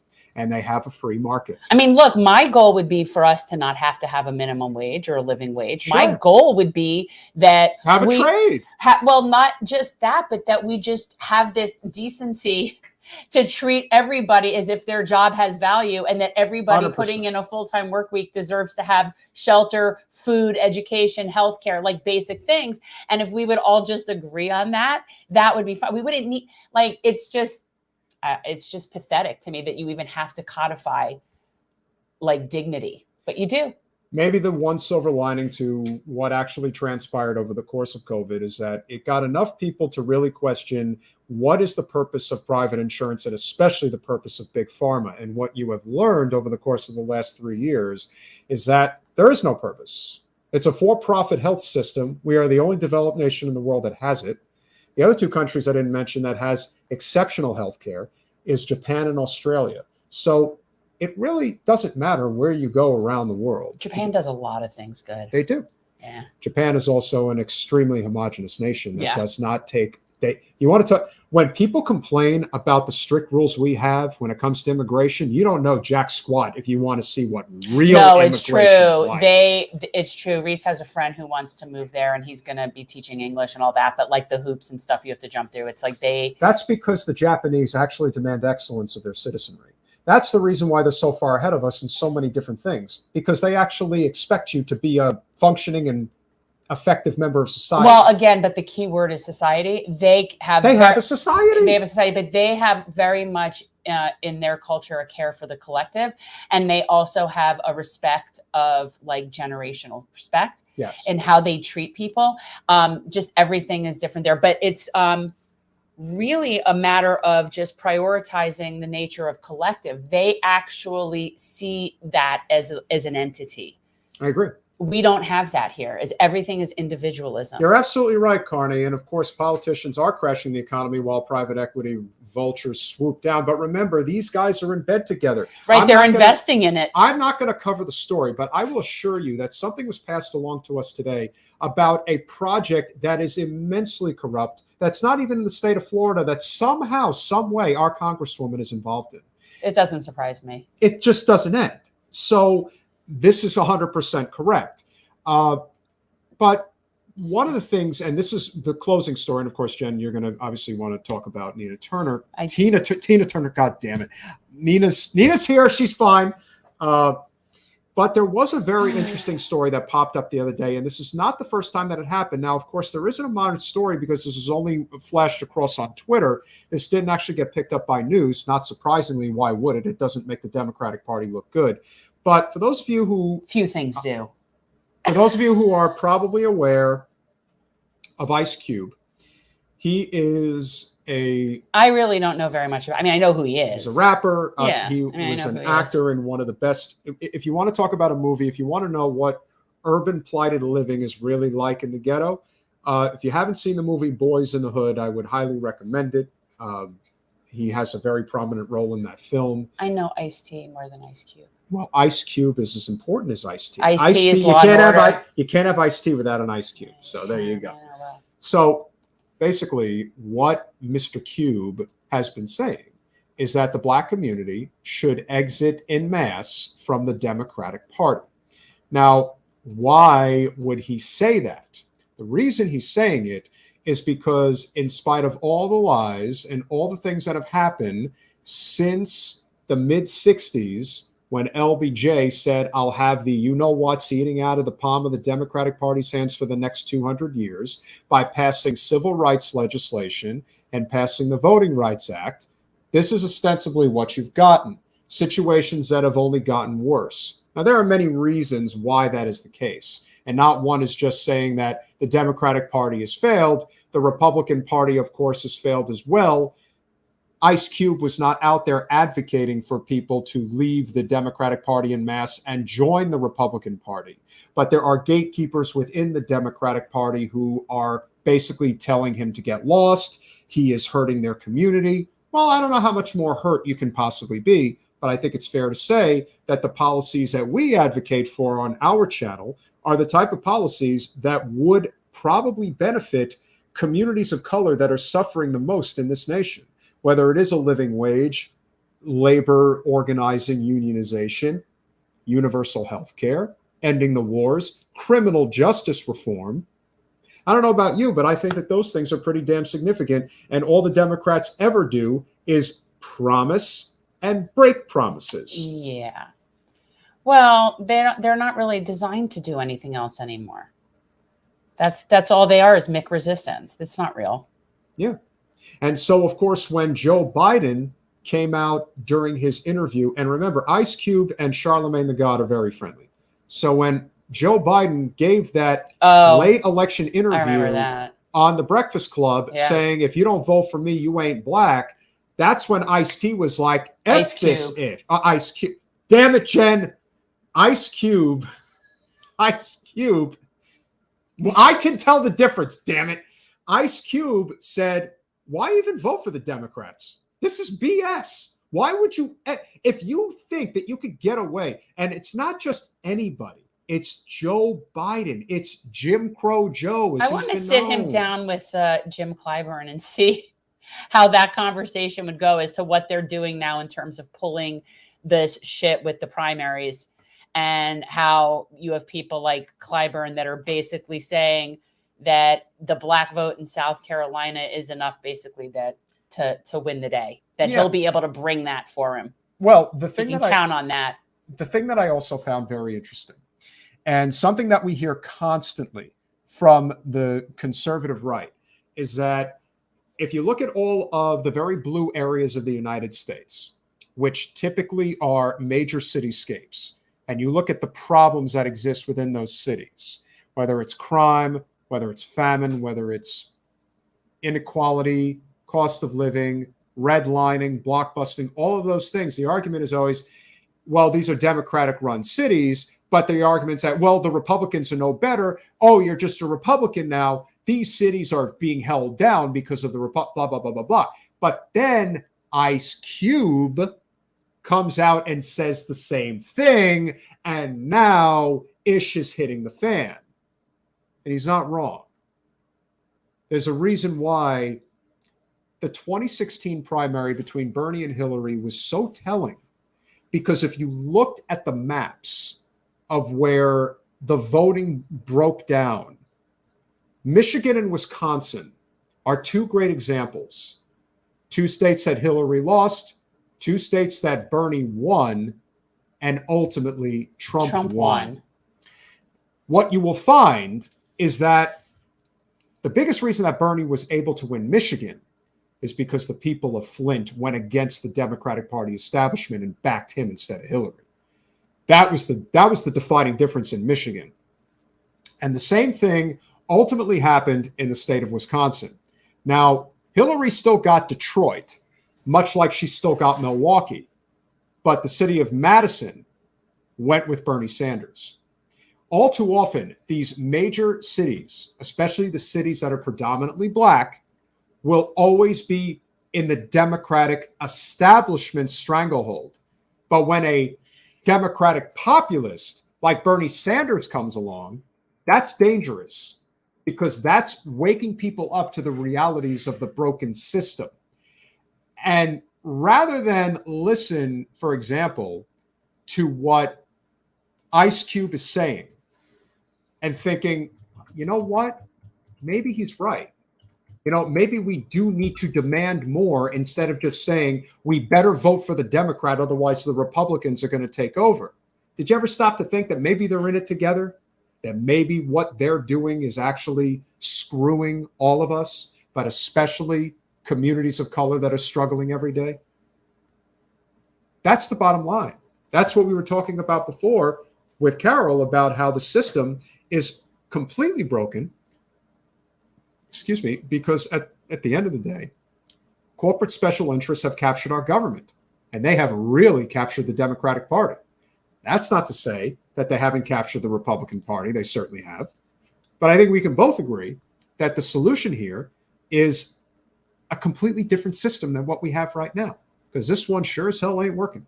And if there ever was an opportunity for, as I said earlier on status quo, if there ever was an opportunity for a Jesse Ventura or a Mark Cuban to run for president, this is it. Please do so. Right now. Please. Think about it.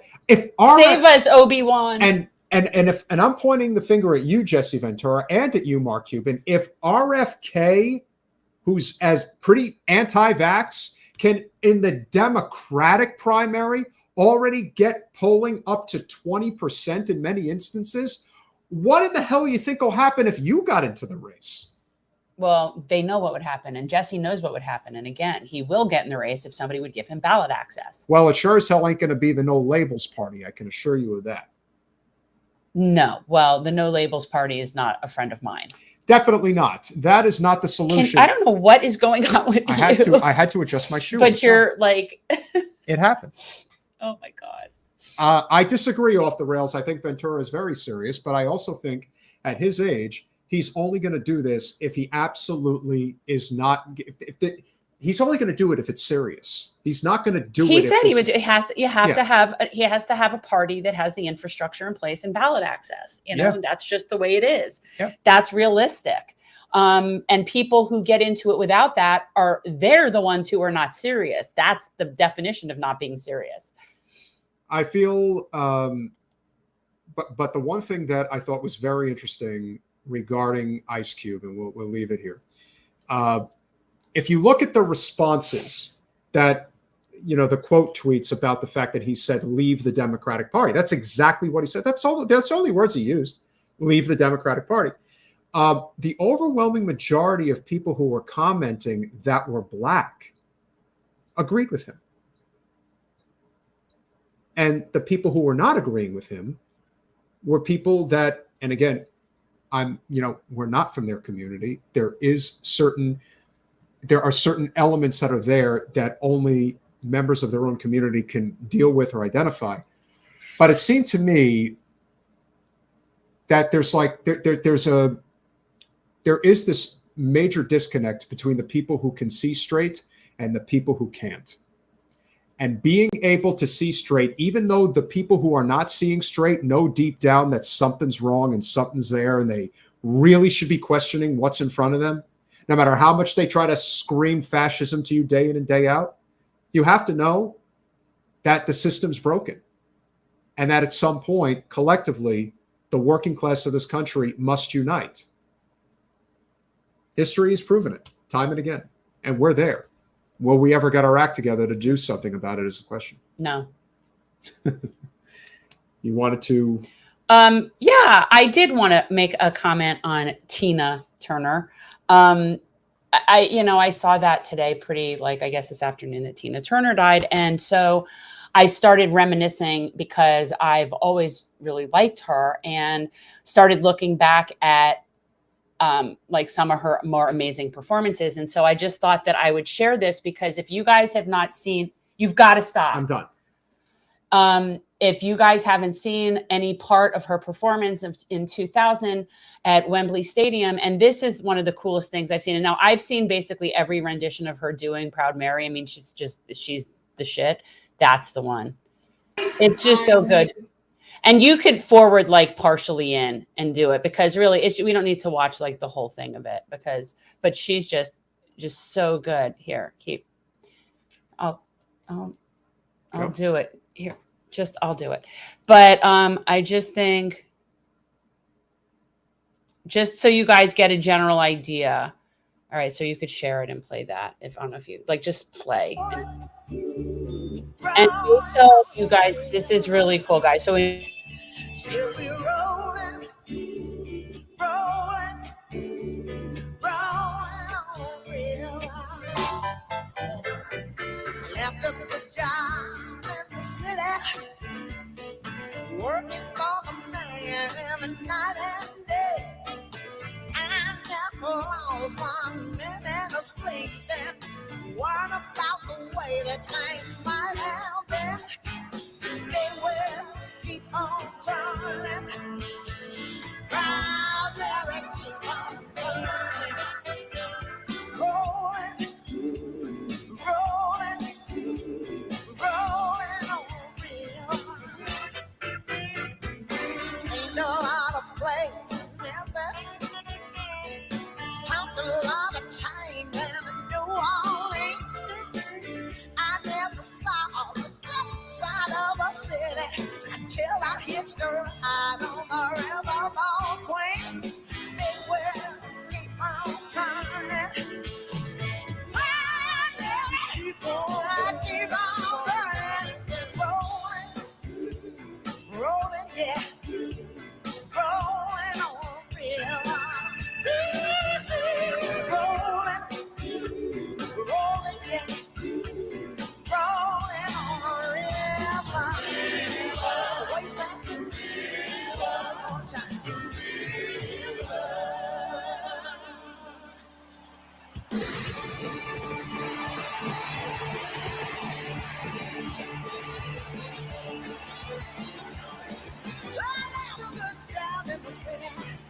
Working for a man every night and day. I never liked this living, worried about the way things might have been. We'll keep on running, I'll never keep on running, rolling on a reel, rolling on a reel. Check it out!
She's just such the bomb, right? Like just such the bomb.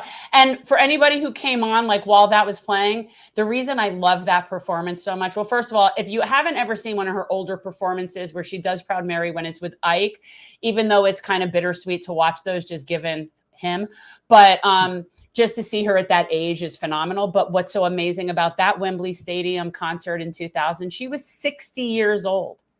60 years old. Like, I find that just, especially now at 52, like looking at that, I'm like, that level of energy in that level of heels with those young girls. First of all, any woman 60 years old that will get dressed like that and dance next to like a troupe of 20-year-olds with their bare midriff showing and bring it, that's some serious confidence right there. Just her crazy cool.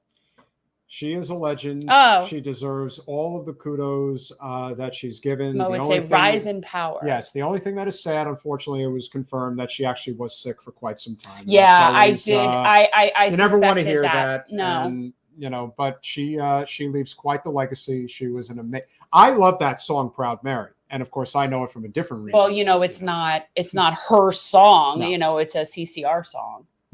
But of course, her album, what was it called in '84? That Private Dancer. Private Dancer. And of course, What's Love Got to Do with It? It was the #1 hit. It was the #1 song in America for a while. You know, but you know, she was just one of those people that really changed the narrative and changed sort of boundaries for women and specifically Black women in rock.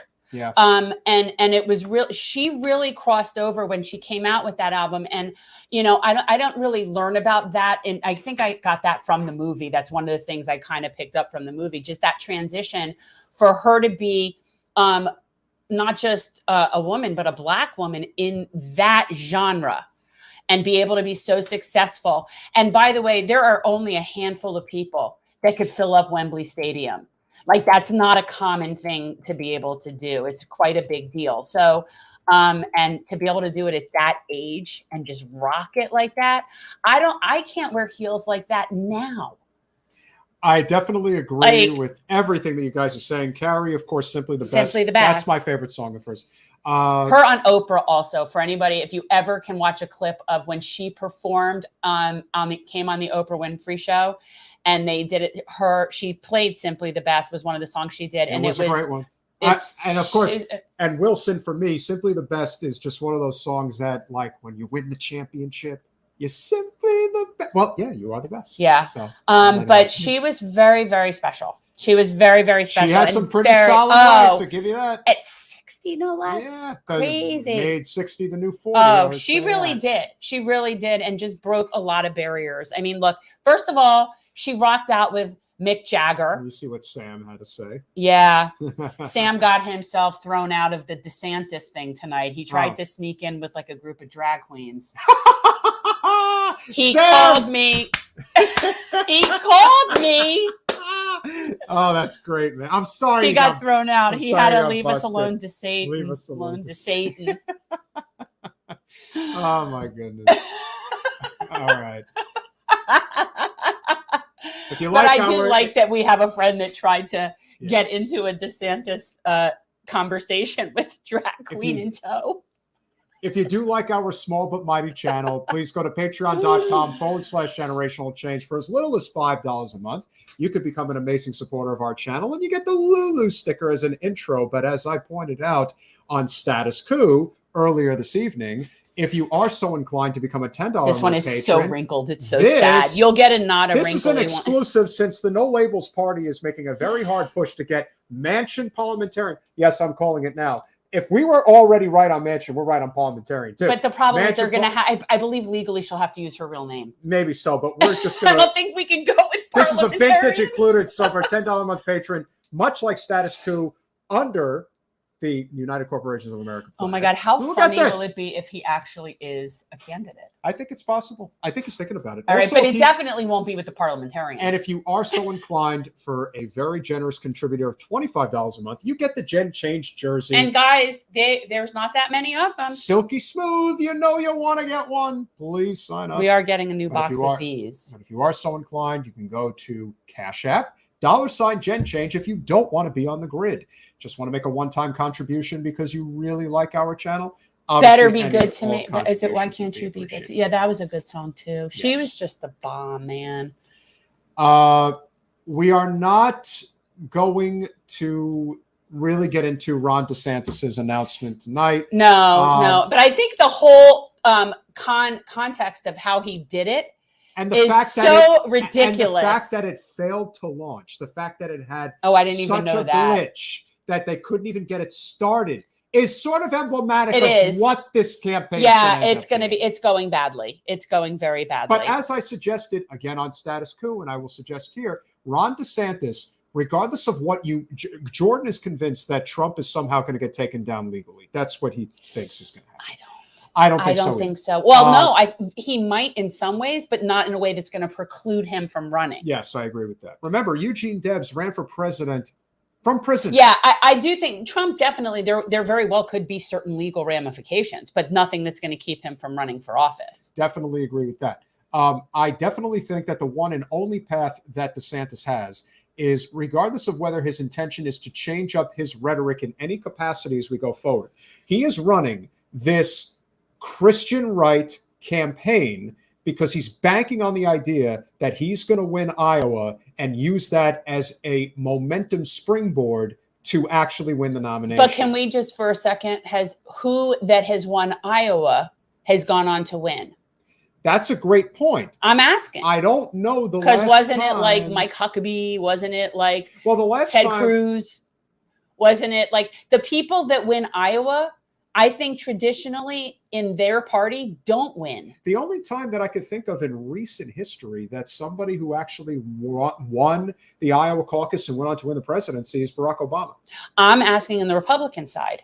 Not anybody that I could think of at the moment. I mean, that's my point. So it might not be a very good strategy to put everything into the state that it doesn't appear that anybody who wins actually wins the presidency. But I think because, from DeSantis's perspective is not necessarily the wrong one. And I'm saying it for this reason, because if you look at national polling data, Trump is way ahead. And the fact that the fact that DeSantis is pigeonholing himself in a way that a lot of people do not like, I think is going to only allow him to potentially gain momentum for that purpose, because DeSantis's message is essentially the same message as Joe Biden.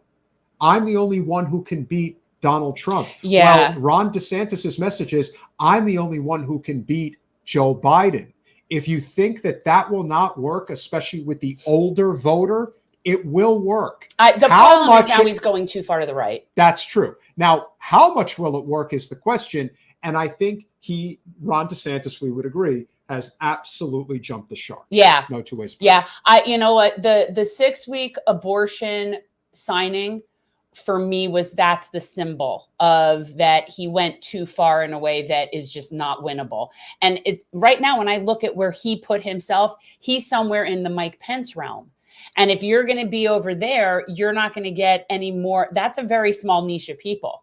He really angered a lot of people. Meanwhile, what has happened is Trump's numbers have gone very far up, and DeSantis's numbers have been dropping steadily. And I will say this, from Donald Trump's perspective, this is probably the best thing that could have happened to him, because he thought he was going to have the ability to cruise to the nomination and basically run a 4 or 5 month campaign. Now he really has to fight for it. Now he's probably still going to get it, most likely, but he is going to be so much more battle tested and prepared than Joe Biden would have ever been. And these, of course, were not normal circumstances when Biden won in the first place. I don't see how he can win again. I do not see. No, I don't see how Joe can win again. No. The state that also people are not talking about that is going to be in play, I believe, in Nevada? 24. Well, no, actually Virginia. And the reason why I believe Virginia is going to be in play is because Glenn Youngkin is the governor. And I do think that holds sway. I think that does matter. And that is a state that the Democrats cannot afford to lose, because it's very likely that the Republicans are going to at least pick up Georgia, and very likely they could pick up Arizona. I remember a time when Virginia was red. Super red. But at what election all the liberals started moving to the northern suburbs? They moved out of DC and Maryland. That's what happened. Because Virginia traditionally was always red. Yes. And so when did it not go red? The first time that the Democrats won Virginia was Obama, 2008. That was the first time. And that was the first time in, I guess. Because if Virginia is trending blue, my guess is it's a pretty purpley blue. Because that's when you're talking about the type of Democrats that have moved there, you're talking about Democrats that are wealthy people. Well, you're not talking about hardworking middle class. Well, that is true. Well, that's why it's always that's a state that Hillary beat Bernie, and that would be Biden red. Beat Bernie like 2 out of 3. That's what I would think that. Yeah. And so the state, very much with the exception of Richmond and obviously the very tippy top of the state that borders Washington, D.C., it is a very red state. But because the population has grown so exponentially in that area, it has become a lean blue purple state. Now the question is going to become, because the state's governorship has flipped back to the GOP, and especially because Glenn Youngkin he's pretty popular in that state, is that going to play a role? I believe it will. I also believe that the Democrats have committed a completely unnecessary error by not allowing New Hampshire to be the first in the nation. That is going to give a lot of cannon fodder to the GOP. Oh, they have so angered New Hampshire. And I know 4 electoral votes may not seem like a lot, but it's really 8 electoral votes. You're really burning bridges. 4 from one side and giving 4 to the other side. That's a lot. It's burning bridges too. You've really pissed off a lot of people up there. I'm just saying. And the New Hampshire isn't just New Hampshire. Like it is, but it's very just New England. Yeah. And it has a broader it's pull than people realize. And the thing, I can understand the argument, not even so much so that Iowa is a red state through and through.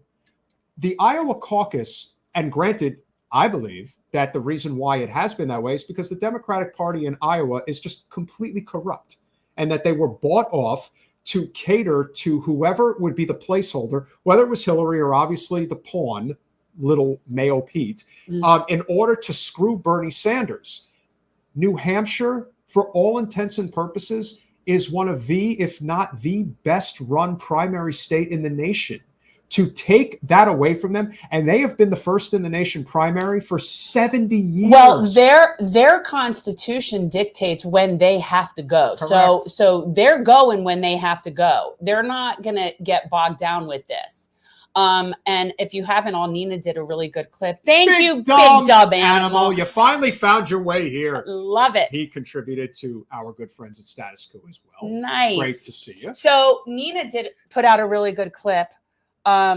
I just lost my total train of thought talking about, what were we just talking about? About how New Hampshire. Oh, right. She did this clip about how Jim Clyburn actually said the silent part out loud. Yes, he did. About that. Well, Joe came in 5th there. So of course he's going to try to get rid, like literally just putting it all out there. That it's about him he said Joe avoiding embarrassment.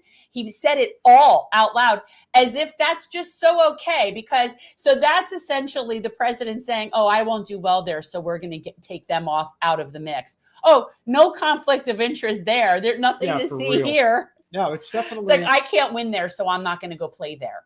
And you know what?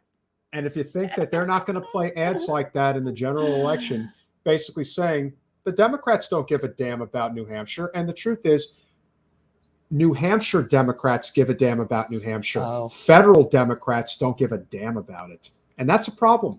And that's the big disconnect. Again, the whole thing between rank and file labor union members and union bosses and delegates. It's the same thing. Think about how difficult it's going to be for a lot of strong candidates, much like Jen and I doing our venture to get abortion rights on the ballot for 2024. Do you really think that anybody who's running statewide is going to necessarily be looking to lock arms with Joe Biden and Kamala Harris in 2024? No, it's going to hurt them. And that's something that you have to consider. Yeah, it's a net negative. That's the problem. Yeah. So you may think in an area like Southeast Florida that maybe that might work, but not statewide and not on an issue that's so big. And frankly, I don't think Joe Biden supports a woman's right to choose. He may begrudgingly right. I don't either. I think, I don't think a lot of them actually believe it because it hasn't really affected them. And very wealthy people, these types of laws don't really impact them anyway. I remember that. Actually, when I moved to Texas, it was right after she had been governor. And when I went to a black tie thing for the HRC, came back when HRC I liked was a better organization. She was their keynote person, and I got to meet her at that. And she is just cool. First of all, she rode Harleys, which just at old age, like when she was old, she drove around on Harley. She was just cool. A donor cycle? Yeah. I mean, look, I wouldn't ride one, but I still think it's pretty cool that she rode one. But yeah, no, fair enough. Ann Richards was a very cool governor. She was actually decent. I think it's going to still be some type of a competitive primary in some regard, because like I said, I do think that DeSantis's plan is to just really lean in as hard as he can for that particular voting block and hope it delivers. And then by extension, continue to use the narrative of inevitability. I'm the one who can win. He can't. He's too toxic. He's blah this, blah that. This will rally the Democrats more than they would against me.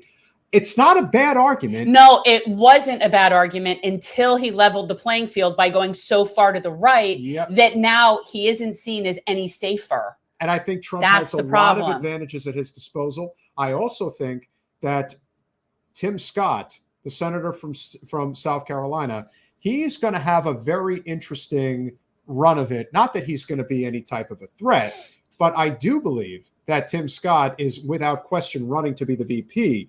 And while a lot of people are insistent that Trump is going to pick a woman to be his VP, I would not be shocked in the least if Trump picked Tim Scott to be his VP.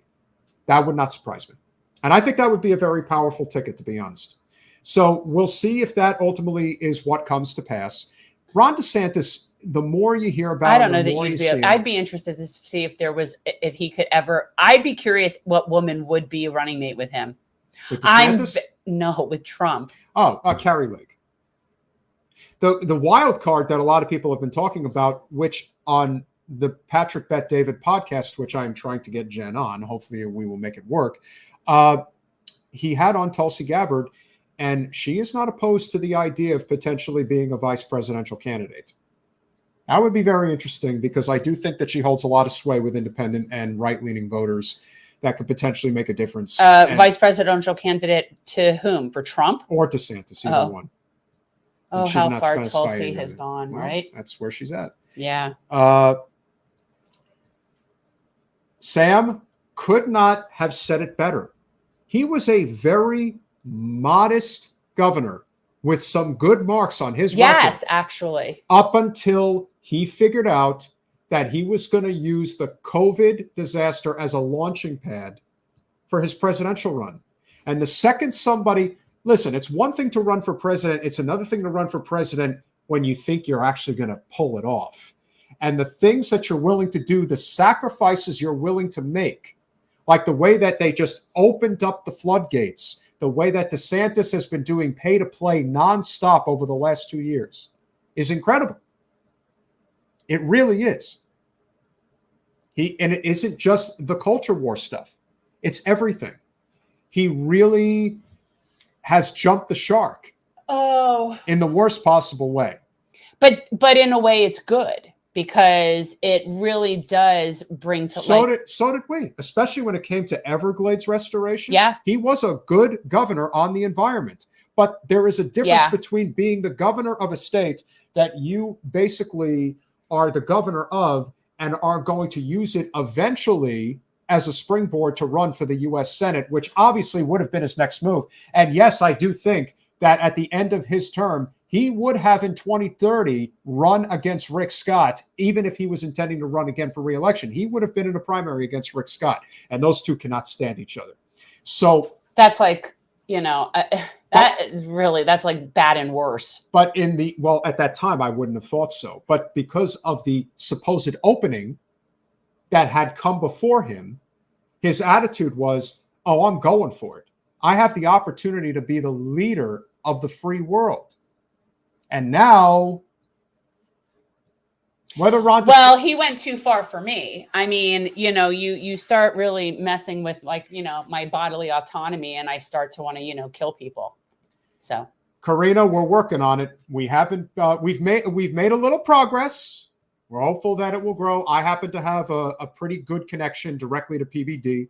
So we'll see what we might be able to do with it. Gerard, thank you very much. What is PBD that I'm missing? Patrick Bet-David. I don't even know who that is. He's a very successful entrepreneur guy. So he does a very successful podcast. He's a very big Trump supporter. Okay. So what's the connection for us? He's in Fort Lauderdale. Oh, all right. So we will see. And we want to talk to him. Why? You mean you want to have him come on the show? No, you're going to have you go on his show. I would certainly have him on our show. You want me to go on his show? Yeah, on his show where he gets 15 to 20,000 live But what kind of roasting am I enduring? You're not going any kind of roasting. There's been other guys that have been on there. Kyle was on there. Not a fan of David Pakman in any way, but he was on there. Good God, no. Friend of ours, Sam Cedar, was on there. I do like Sam. Destiny was on there. So yeah, I mean, listen, they've opened up the door for people that are not on the right. They don't just bring you on there to not at all. They have a real conversation, like Tim Pool, very similar format. So with that said, we are going to make a decision over the next couple of days as to whether or not we're going to do a Saturday live stream or a Monday live stream. We definitely want to have our good friend Steve Grumbine come on to give us the lowdown on what's going on with the debt ceiling. The decision is going to need to be made by June 1st. So we're going to get to the bottom of that. Our friend Craig Shapiro really wants to come on here and kind of have like a conversation as far as that's concerned. I just don't know that necessarily needs to have me as part of it. I like the idea of watching the two of them talk about like the debt ceiling. We could just have Steve come on. We could just have Steve. Because look, there's no point in arguing this. The fact of the matter is we live in a country where working people are screwed, and that's who will be screwed by the time the debt ceiling circumstance is over. But it's important to note exactly why that is, and who better to explain it than Mr. MMT himself, Mr. Steve. All right. Well, okay. So because it's Memorial Day weekend, is that why you were thinking? Okay. So you want to we can do an afternoon one on Monday? I suppose, yeah. Okay. So most likely we're going to stick with our regular format. We are going to stop by an event on Saturday. What's the event on Saturday? The petition drive It was last week. Oh, We actually, but there is, she wants us to come to Art Walk. I don't know. I don't think I have it in me. Well, count on seeing us on Monday afternoon since it is Memorial Day. We're going to go to the Broward Young Republican. Do you want to go to that barbecue? Why All right. not? So we may go to a red, white, and blue Memorial Day. If there is a day to go to something like that. I got to tell you, if honestly though, if I had to pick, like every time when the Broward Dems or if the BYD or whatever, if they were having a barbecue, I would never want to go to that, but I would definitely go to the Republican one. Sable, this is why we love seeing you on our live stream, because I will tell you that, yes, Hackman used to be a very solid Bernie supporter, but then he figured out how to capture that, as you call it, shit-lib audience, and was ultimately willing to go to places that are wholly disgusting, including suggesting that Juan Guaido should be the president of Venezuela. And therein the shark was jumped. There you go.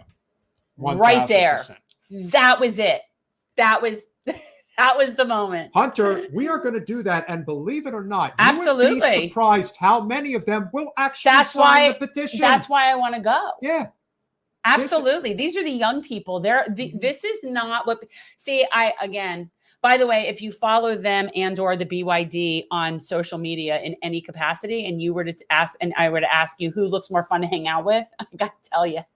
You would be with the Young Republicans Club so fast if you didn't see the red color and you didn't know. We've got a lot of great guests that we're lining up right now. So who are we lining up? We'll talk. Not sharing too much, but we will definitely have some good stuff coming up for you guys. Hopefully you enjoyed the interview with Carol Roth. Make sure you like and subscribe. I know that I saw Tom Hartman on the horizon again. Tom is going to be on in July. So yeah, we've got a lot of good stuff coming up. So make sure you share, like, and subscribe. Sam, we expect to see you out canvassing with us very soon to get those ballot petitions rocking and rolling. It's going to have some real advantages. Eli said that. I spoke with him. Okay, great. So great to see you guys. Support the channel if you can. Like and subscribe, share, do all those wonderful things. Have a great Memorial Day weekend. We will see you Monday.